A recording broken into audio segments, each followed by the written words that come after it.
కరంగా సాగుతున్న తరుణం శ్రీరామచంద్రుని సారథ్యంలో వానర సైన్యంతో విజృంభిస్తూ లక్ష్మణస్వామి తనతో పోరాటం చేస్తున్న రావణుడి కుమారుడు ఇంద్రజిత్ తలని బాణంతో ఒక్క వేటుతో వేరు చేశాడు.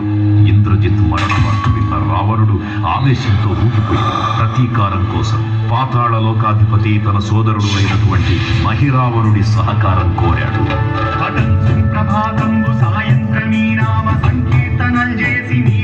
వర్ణించి నీ మీద నేదండకం ప్రకటించేయ నీ మూర్తి గావించి నీ సుందరం పెంచి నీ దాసదా సుందరై రామ భక్తుండనై నిన్ను నే కొల్చెదను.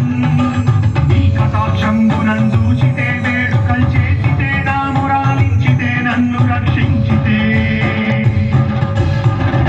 తంత్ర విద్యలో ఆరితేరిన మహిరావణుడి దాడి గురించి విభీషణుడి ద్వారా ముందుగా తెలుసుకున్న హనుమంతుల వారు తన ప్రభువుల విశ్రాంతి మందిరానికి కాపలా ఉండగా ఆ దుష్టుడు లోపలికి ప్రవేశించడానికి పలు ప్రయత్నాలు చేసి చివరికి మాయోపాయంతో విభీషణుడి రూపం ధరించి మందిరంలోకి ప్రవేశిస్తాడు.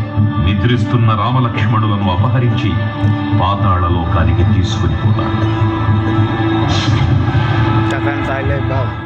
అంజనాదేవిగా సాన్వయాదేవని నెంత వాడన్ దయాశాలివై చూచియుందాతవై చూచి శస్కరన్ నిలిచియున్ తొల్లి సుగ్రీవకున్ మంత్రిపై స్వామి కార్యార్థమయ్యేగి శ్రీరామ సౌమిత్రులను చూచి వారిని కారించి సర్వేసు పూజించి ఎవ్వారు చంపంటు గావించి వాలిని చంపించి కాకుసతిలకున్ కృపాసుకి వీక్షించి కిష్కింధకే తెంచి శ్రీరామ కార్యార్థమై లంకకే తెంచియున్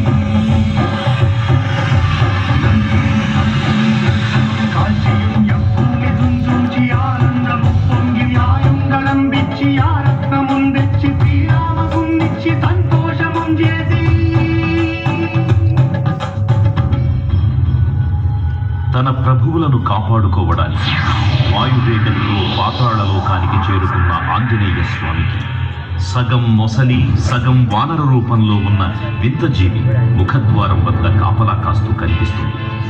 ఆ జీవి మకరధ్వజుడు అనే తన పుత్రుడని మహాసముద్రాన్ని దాటుతుండగా నీటిలో పడ్డ తన వేదవేదు ఒక మొసలి గ్రహించడం వల్ల జన్మించాడని తెలుసుకొని ఆశ్చర్యపోతారు హనుమంతుడు. తన పుత్రుడిని యుద్ధంలో ఓడించి పాతాళ లోకంలోకి ప్రవేశిస్తాడు.